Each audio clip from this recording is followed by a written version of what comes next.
आज जो हमारा टॉपिक है वो है गयासुद्दीन तुगलक। गयासुद्दीन तुगलक तुगलक वंश का संस्थापक था और तुगलक वंश खिलजी वंश के बाद आया।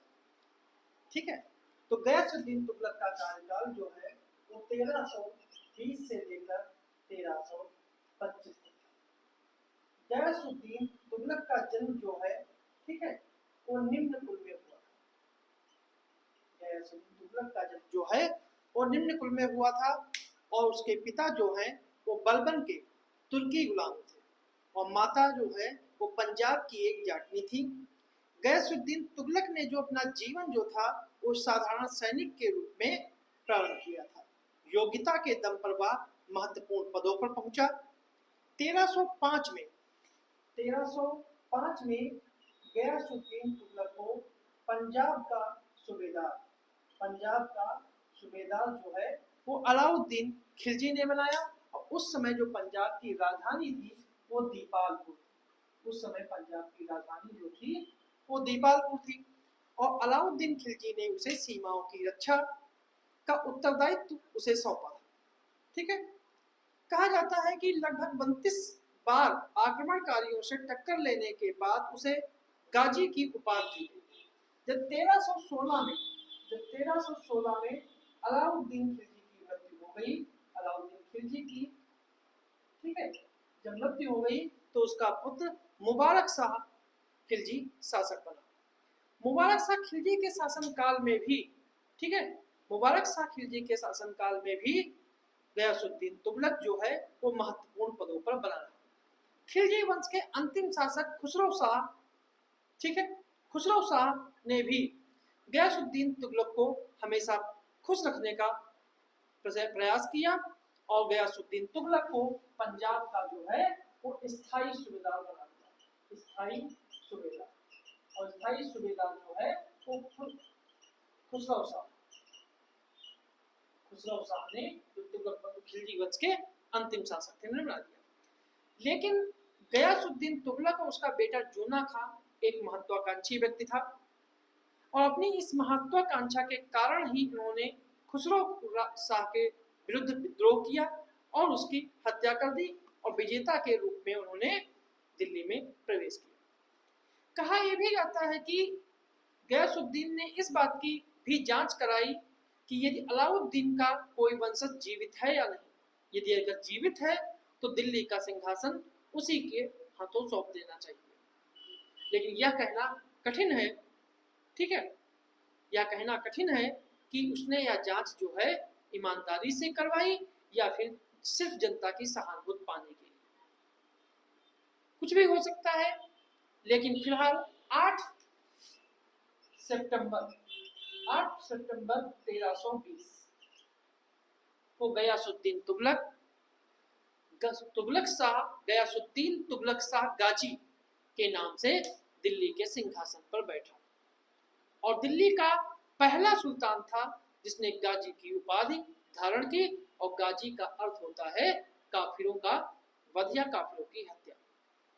अगर गयासुद्दीन तुगलक की गृह नीति की बात की जाए तो गयासुद्दीन तुगलक जब दिल्ली का सुल्तान बना तो उसका पहला काल जो था वो अमीरों और जनता को प्रसन्न करना था। गयासुद्दीन तुगलक जो था वो शुद्ध तुर्की था, इसलिए उसे बचे हुए तुर्की अमीरों पर अपनी सत्ता कायम करने में उसे कोई कठिनाई उत्पन्न नहीं हुई। उसने कुशल राजनेता की भांति खुसरो शाह को समर्थन करने वाले अमीरों के विरुद्ध उसने कोई कार्रवाई नहीं की और अलाउद्दीन खिलजी ने जिन किसानों की या जिन जमींदारों की जमीनें छीन ली थी उन जमीनों को उसने वापस कर दिया। गयासुद्दीन तुगलक ने उस खजाने को दोबारा भरने का प्रयास किया, ठीक है, जिसे खुसरो शाह ने लुटा दिया था, क्योंकि खुसरो शाह ने कई बड़े संतों को बड़ी मात्रा में धन दिया था, जिनमें कई शेख भी शामिल हैं और इसमें शेख निजामुद्दीन औलिया का भी इसमें नाम आता है। जब गयासुद्दीन तुगलक ने सभी संतों या शेखों से धन वापस मांगा तो कुछ ने लौटा दिया और निजामुद्दीन औलिया से जब मांगा गया तो निजामुद्दीन औलिया ने धन लौटाने से मना कर दिया और कहा कि मैंने वह धन जो है वो दान कर दिया है। जिससे सुल्तान बहुत क्रोधित हुआ और गयासुद्दीन तुगलक ने फिर निजामुद्दीन औलिया को अपराधी, धार्मिक अपराधी सिद्ध करने का प्रयास किया। ठीक है, और सुल्तान उसमें मजबूर इसलिए था क्योंकि निजामुद्दीन औलिया को सभी वर्गों का समर्थन हासिल था, जिससे गयासुद्दीन तुगलक चाह कर भी निजामुद्दीन औलिया के विरुद्ध कोई कार्रवाई नहीं कर सका। इसलिए निजामुद्दीन औलिया को गयासुद्दीन तुगलक ने एक धार्मिक अपराधी सिद्ध करने का प्रयास किया और उसने यह प्रचारित किया कि शेख निजामुद्दीन औलिया फकीरों की भांति नाचता है, गाता है, ठीक है, और गीत लिखता है, इसीलिए जो इसका ये आचरण जो है वो इस्लाम के विरुद्ध है। इसके लिए उसने 53 धर्माधिकारियों को बुलाया, लेकिन उन 53 धर्माधिकारियों ने, ठीक है, जो निजामुद्दीन औलिया के क्रियाकलापों को धर्म के विरुद्ध नहीं माना। ठीक है, मोहम्मद बिन तुगलक ने कृषि खेती को प्रोत्साहन देने के लिए किसानों के हितों की रक्षा की और उसकी नीति अच्छा करने की नीति का पालन भी किया और आज्ञा दी कि राजस्व की दर 1/10 और 1/11 से अधिक नहीं होनी चाहिए, यानी कि किसानों को उन्हें लाभ पहुंचाने का प्रयास किया।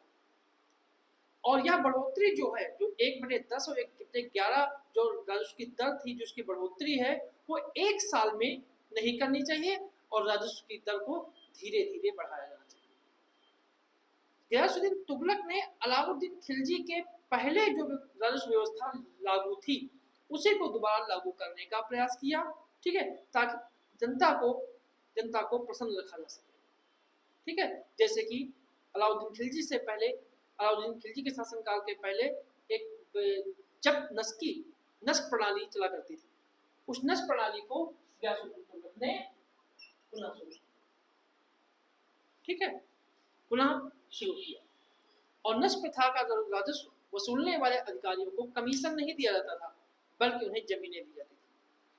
गयासुद्दीन तुगलक ने राजस्व बढ़ाने का अच्छा उपाय लगान में बढ़ोतरी करके नहीं किया कि लगान में बढ़ोतरी करने से लगान न बढ़ाया जाए, बल्कि भूमि का विस्तार करके लगान में बढ़ोतरी की जाए, जिससे ये हुआ कि बहुत सी बंजर भूमि को खेती योग्य बनाया गया।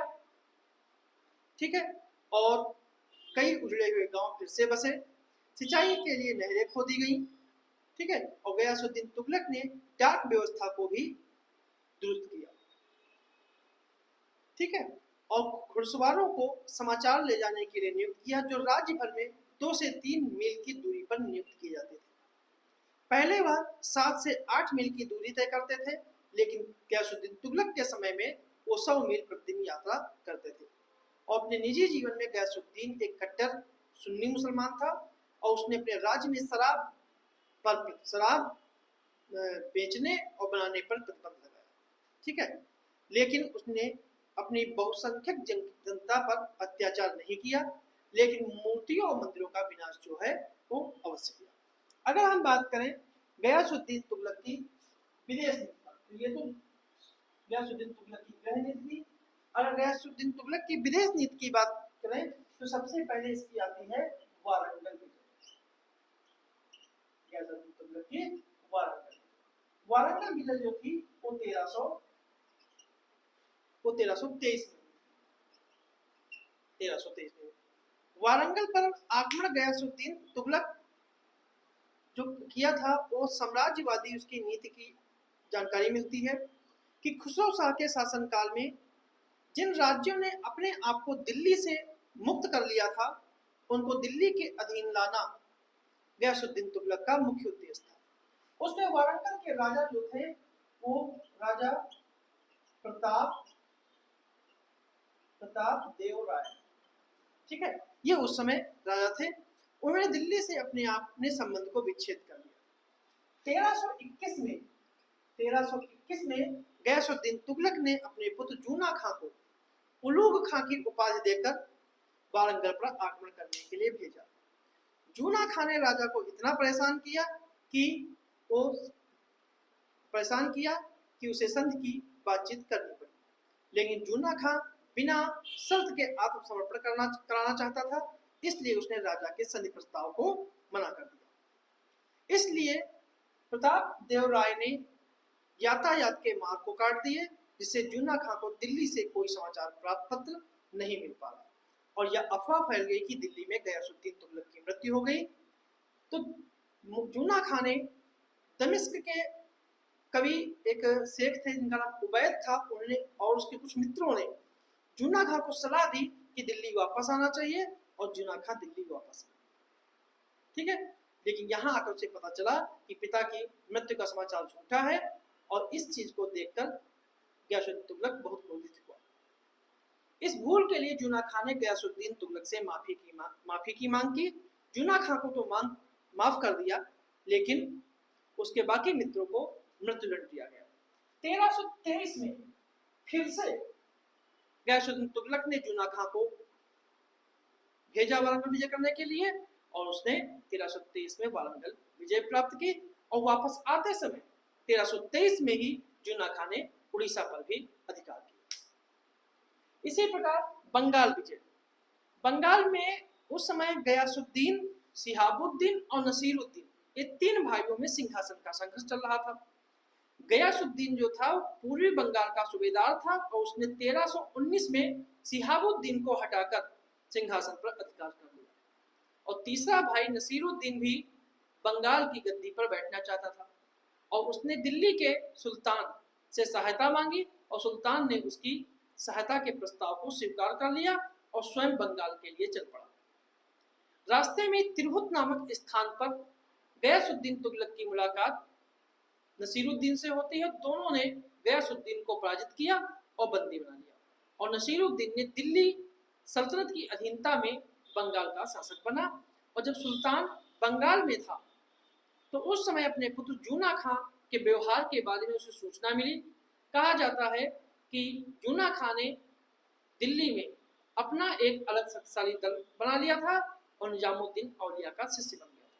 वही निजामुद्दीन औलिया जिससे गयासुद्दीन तुगलक का मनमुटाव चल रहा था। निजामुद्दीन औलिया ने भविष्यवाणी की कि जूना खां जल्द ही दिल्ली सल्तनत का सुल्तान बन जाएगा और गयासुद्दीन तुगलक कभी दिल्ली वापस नहीं आएगा। इन सूचनाओं को सुनकर गयासुद्दीन तुगलक क्रोधित हुआ और उसने जूना खां को भी नसीहत दी और निजामुद्दीन औलिया को संदेश भिजवाया कि मेरे दिल्ली पहुंचने से पहले निजामुद्दीन औलिया दिल्ली छोड़ दे। निजामुद्दीन औलिया ने उत्तर दिया कि हुजूर, दिल्ली अभी बहुत दूर है। ठीक है, और अपने पिता का स्वागत करने के लिए जूना खां ने दिल्ली के अफगानपुर में एक लकड़ी का महल बनवाया और महल इस तरीके से बनाई गई थी कि अगर हाथी किसी भाग को छूते हैं तो पूरा महल पूरी तरीके से गिर जाएगा। जब वहां भोजन के बाद जूना खां ने हाथी देखने की इच्छा बताई जिन्हें गयासुद्दीन तुगलक बंगाल से लाया था, तो सुल्तान ने इसकी अनुमति दे दी। हाथी लाए गए और जब परेड कराई गई तो जैसे ही हाथियों का कुछ हाथी इमारत के हिस्से से टकराए और उनके छूते ही इमारत गिर गई और जूना खां और सुल्तान उसी के नीचे दब गया। जूना खां ने मलबा हटाने की आज्ञा देने में जानबूझकर देरी की और जब तक मलबा हटाया जाता तब तक सुल्तान की मृत्यु हो गई। कुछ इतिहासकार से कहते हैं कि ये एक अचानक हुई घटना है और कुछ इसे जूना खां का इसमें हत्या में हाथ मानते हैं। जूना खां की हत्या का हाथ जो है वो मोरक्को का इतिहास जो विदेशी यात्री था इब्न बतूता, उसने भी इसका जिक्र किया। ठीक है, फिर गयासुद्दीन की तुगलक के बाद दिल्ली के सिंहासन पर मोहम्मद बिन तुगलक शासक, जिसका कार्यकाल 1325 से लेकर 1351। तो ये था हमारा आज का टॉपिक।